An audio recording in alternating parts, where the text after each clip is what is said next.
Hello, hello. Welcome to the live. No one here yet, but maybe you'll come across this video. And to you, I say good day. Happy November. So I got a lot to talk about here. I haven't really done a live in a while. If this is your first time seeing me. Hello, I'm Sasquatch Hunter. I believe in crazy stuff. We do have a lot of fun adventures. Kind of just a normal guy though. I'm not like superly politically inclined any really way. I'm registered as undeclared, which honestly is kind of a pussy way of I would like to change it to nonpartisan because I think that's a better way to really explain where I come from on the political side. I live up here in Alaska, which, there's wildlife and bears and moose that could break in our house, so we need to protect ourselves. So I'm not uh, totally liberal on that side where I think that, all guns should be taken away or something. I don't think that way at all. Um, But the first thing I have to want to talk about is children. Obviously, everyone loves children. I love kids, they're beautiful vessels of love and like they give you a lot of joy. You can see the innocence in their face and it reminds you to be a better person. But it seems like the current GOP leadership, which you got to remember, Republicans, they have the White House, they have the Senate, they have the Supreme Court, they have the House. They have it all. They have the whole shebang. They're in charge. We have a shutdown right now. Somehow they're trying to blame it on Democrats, but they're in complete control. They even have the numbers over 50 in the Senate. So, like, it's a few Republican holdouts. This is really infighting in the GOP that's happening right now. But they say they love children. So, I have a few questions about that. Well, why is everyone criticizing? Congratulations to Madmani, who just won the mayorship of New York City, or mayor-elect now. That's pretty cool. He has a lot of, ambitious ideas. He's a young man. We'll see what happens, I'm not so naive that I would think that everything that he's proposing he's gonna be able to accomplish, but, I mean, we'll see what happens, good on him, but one of the things he wants is, free lunch for all kids in, like, school, and you've seen a lot of resistance to that all around the country from, like, Republican governors and, just basically the GOP. We can have enough money, we can find enough money to feed kids. When kids are fed, when they have nice nutrition, they're gonna be able to work better in school, they're not gonna be distracted or falling asleep. It's just a good plan overall. Um, and right now, so Trump has basically been bragging about holding SNAP benefits from from Americans that were due on November, beginning of this month. And there's really a lot to unpack here, and I'm sure I'm going to miss stuff I would like to talk about. But let's just take a step back. They're like holding kids, like we were talking about before. Like if you want to protect kids and make sure they grow up strong and have a great life and pursuit of happiness, life, liberty, the pursuit of happiness, but you're going to use them as like bargaining chips in this showdown. And the only reason the Democrats have not agreed to the budget proposal, which they were trying to put through, is because they're trying to cut health care for Americans, for you. And so Democrats are actually getting a spine for once, which is kind of nice to see. And they're saying, no, we're not going to just go along with you killing health care for all these Americans. And so there's a bit of back and forth there. But in the end, the Republicans, if they were unified, they could pass whatever they really wanted to. And again, they had the Supreme Court by a large margin because of their not letting Merrick Garland get through when Obama was president, for instance. Um, but another thing, talking about children, I've seen all these people getting snatched up in these ICE raids or just like off the street. They're like ram someone's car and yank them out of there, shoot caps in the car while there's children inside there. And then they just like take these parents away. I don't know their citizenship status. It's obviously horrible to pull someone out like that. It's a human right violation. But let's just not even talk about that for a second. And then you have these crying kids, which presumably these kids are American citizens, and you're just leaving them in the lurch. Sometimes these kids come home from school and their parents are just gone, missing. and they have no idea where they're at. So you're gonna and these kids are again, let's go back, they're American citizens. So the GOP likes to talk about loving kids, before in the womb, and they decry abortion and say Democrats and people who are pro-choice are baby killers and they hate children. But as soon as that child comes out, they don't give a flying F about any kid, anywhere, anything at all except themselves. And again, these are American citizens, these kids. They come home from school. Is there some plan in place to like help them? No, of course not. You don't care. You don't care. So stop pretending you do. And most people who get SNAP benefits or get food stamps, they actually work. This is a lie. This is a myth perpetuated by the right, which is basically that everyone is a lazy sitting at home collecting food stamps, just having babies to try to get more money from the government. Let me say that again. Most people who get food assistance just don't make enough money in their jobs to actually be able to pay for all of their bills and have enough food for their family, enough nutrition. So what does that mean? That means they get SNAP benefits. But what does it mean on a deeper level? It means that the taxpayers subsidize all of these, which means you pay for food for these people because the people they work for won't pay them enough money. So we're also subsidizing billionaires and millionaires and people who are the top wage earners of the country, the CEOs of corporations and the top board members. You're basically paying them money because they're not paying their employees enough money. Do you understand? Do you get how this works? We're having to use tax money to pay their food because they won't be paid enough by their job. It's just like a cycle, and it seems like the people who are working are the bad guys somehow to some people, and that doesn't make any sense. You can tell things are starting to change, though. There's a bit of a tide changing. These recent elections, which just happened 2 days ago, you have in Virginia, a woman governor just won, Democratic uh, governor elect as a Democrat, which it's pretty crazy in Virginia. But you know what? You know what's happening in Northern Virginia right now? Well, Trump came through and Doge came through, and they just started laying everybody off. Go home, go home, go home. Where all these people live? They live in Northern Virginia, a lot of them. So all these people who just got furloughed and let go and say, "Oh, we're not paying you anymore." So now they're just walking around like, "Oh, what am I supposed to do on November 4th? I don't have a job." It's basically like a holiday for them, not a holiday they really wanted, but they have nothing better to do than go and vote. This is what's going to happen. See, there's no long-term strategy here from the right. I mean, there's this long-term dismantle everything and just watch everything crumble so we can come back up and buy everything for pennies on the dollar. I mean, I guess that's a strategy, but there's no strategy to actually help you in the long term. There's no strategy to help you in the short term. The strategy has always been to extract as much as they possibly can and then go on this like rent model for everything, subscription model for everything. And who do you think owns all these subscriptions? Do you think it's you?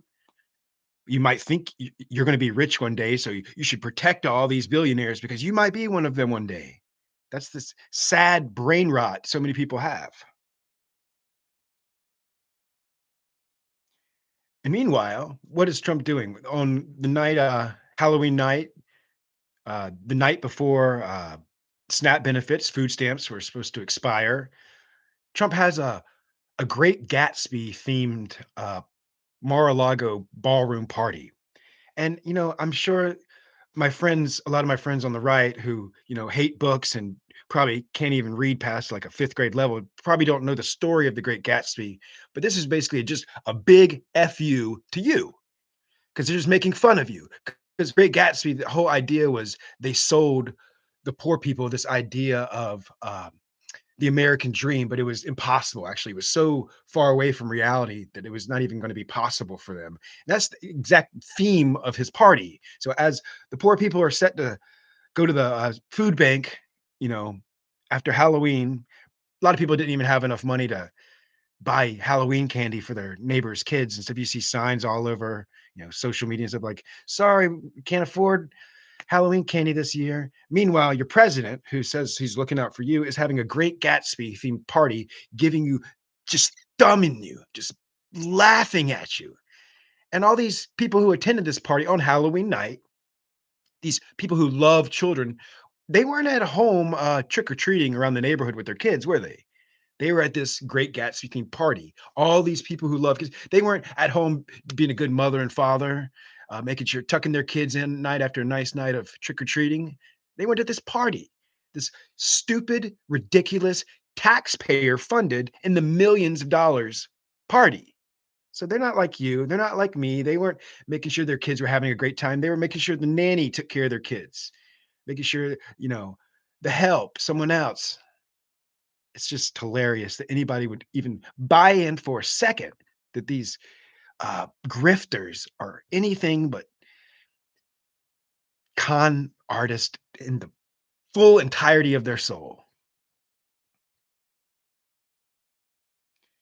And I understand why people are confused. You have like people like Steve Bannon, and you can read his like they're telling you their strategy right from the get-go. He says like just flood the zone with crap. That's how you destroy media. You just flood the zone with just imaginable bullshit. So no one can ever really parse through all of it all. It's just an endless wave that pure offense. That's what that's their mentality. Pure offense. Doesn't matter if it's true or not. It shouldn't be true. Actually, that's even better because then people are like, that's a lie. And they just get caught up in each individual lie. This is their strategy. So they talk about 2028.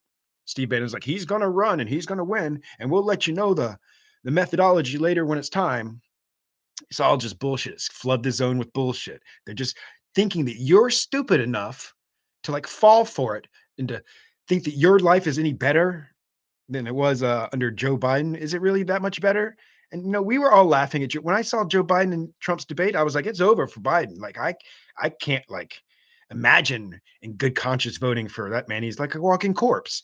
That doesn't make Trump, a good candidate though. And meanwhile, let's get even further in the weeds here. We're on, I can't remember which day, is up near 40, 36 to 40 days of the government shutdown, the longest in US history, with all three branches of the government run by the GOP. And Mike Johnson hasn't sworn in Adelita Grajova, who is the tie-breaking vote, which would force or tie-breaking to force a vote on the Epstein files being released, and then you'll really see what cards everyone's holding. And there's a story out today that people in the DOJ are telling people in the House and other GOP members that it's actually the Epstein files. Got a lot of Trump, more than you would think, a lot more than you would. You thought it was bad. You thought he was in it bad. It's even worse. And when Wolf was writing his book, he did an interview with Epstein where he reportedly saw pictures of Trump with young girls on his lap. So allegedly, it's worse than you could even imagine. And so right now, behind the scenes, so I've been reading, and the whispers are that as many as 100 House GOP members might defect and actually, because they see what the tide's coming, they see what's happening. These elections that we are just talking about, Madmani winning in New York as a Democrat socialist, in Virginia winning, in Georgia, two comptroller seats. They haven't won a statewide election by a Democrat in decades down there, and for that position. I could be wrong about some of this stuff. Fact check me. Feel free to tell me I'm wrong. But they haven't sworn her in simply because they will have to release some type of files, and it looks very bad for Trump. You're going to see a bunch of Republicans jumping ship. They don't Rats always jump ship when it's sinking, and they don't want to be on that sinking ship at the very last moment. Trump said a long time ago, not a long time ago, during a recent shutdown, I think when it was during Biden's term, that it was the president's fault, that the president has to own it. That the president, I mean, he's the president and his government is shut down. I mean, they're trying to trying to tell you that the president has all authority, ultimate executive authority. Is that what they're trying to tell us all? They're trying to get us all to agree to? Well, then let's just say that he does have it, that We've given that to him. Now look at how he's done with it so far. He hasn't done that good. He lies to you and says that tariffs. This is how stupid they think you are. That, that tariffs are paid by the country. He puts tariffs. Tariffs are a tax. They're debating this right now in the Supreme Court, and it looks like uh, Gorsuch and Amy Coney Barrett and some of the other Republicans might. They're already saying tariffs are a tax. So Trump is taxing you on literally everything you buy. That's not under some strict guideline of which he determines is okay for that particular day or week or hour. I mean, come on, guys. He tells you that countries pay tariffs when you're the one paying it. Every day you go to the grocery store, every day you buy something, you see it's more expensive. It's okay to say, maybe I don't like this. Maybe this guy is not all he's cracked up to be. Maybe he lied to me. And that's okay to realize that. You know, I've said this story before, but I voted for Obama. But when he came through Buffalo to just a routine visit, I held up a sign that said, I thought you were going to release the prisoners from Guantanamo or something to that degree. Like I didn't just say, hey, Mr. President, put your balls on my forehead. Like, come on, they're just politicians. You can jump off the cult train if you want. If you don't, you're going to go down with the ship.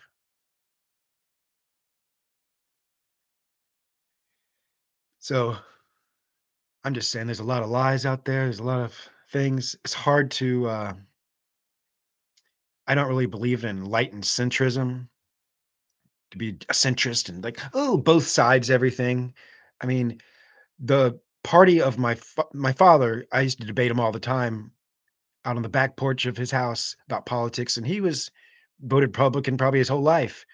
And I was an up and coming, liberal young man, and we debated peacefully. But the party he was representing, that he was debating from, that party does not exist now.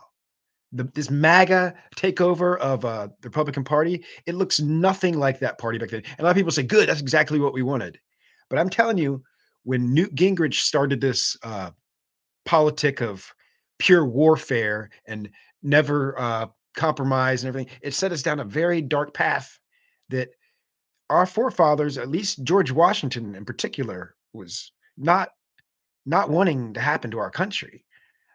This division of political parties and not intelligent, smart people coming together to actually try to fix problems instead of just propping themselves up with lobbyists and monies that make them contort to different positions they might not have gone to without pressure. We got to do a lot to wind back a lot of the damage that's been done. There's a project 2028 on for the left. And I believe in a lot of it. I definitely don't want to see us go down this fascist road we're going down. They're trying to erode everything and say, "See, I told you." I mean, I don't even understand that Republican opinion. Like basically every Republican campaign is like, the government sucks. Vote for me for government, and I'll make sure it sucks, just like I told you. Like it's so baffling that people are like, yeah, that makes sense. You're saying, oh, so government sucks, but you're going to run and make it suck more. Oh, okay, cool. That's what they do. That's what Republicans do. And then Democrats have to come in and sweep everything up every 4 to 8 years, and everyone's like, okay, everything is going good, and they forget everything. It's collective amnesia. And it goes both ways too, where, you know, I don't believe in all of these identity politics. I thought that it was gone way too far. I don't mind calling people by what they want to be called, but I don't think it's something that most people have in their daily life and just need to talk about all the time. It's just kind of like, who cares? Be nice to people is the bottom line. I think that either you can accept that and just be nice to people, even if you don't agree with them, or you have to have conflict with someone because you don't agree with them. That's a very big difference in opinion there. And you can choose, that's a choice of which you can do, which way you're going to live around people. You're going to say, that's different. And that's weird, and I don't agree necessarily with that, but I'm a human being who's compassionate, so I'm not going to cast judgment over them just like, maybe Jesus would have said not to. Or you say, that's definitely agree with that. Therefore, I'm going to attack. I'm going to try to change you. I'm going to try to manipulate you to what I believe. See, there's two different ways you can think about something you don't necessarily agree with. And I would say the, the first one is the way to be. I think that's all I have to say. Hope you have a blessed day. Take care of the people around you. Hold them close. Be nice. Let's do this.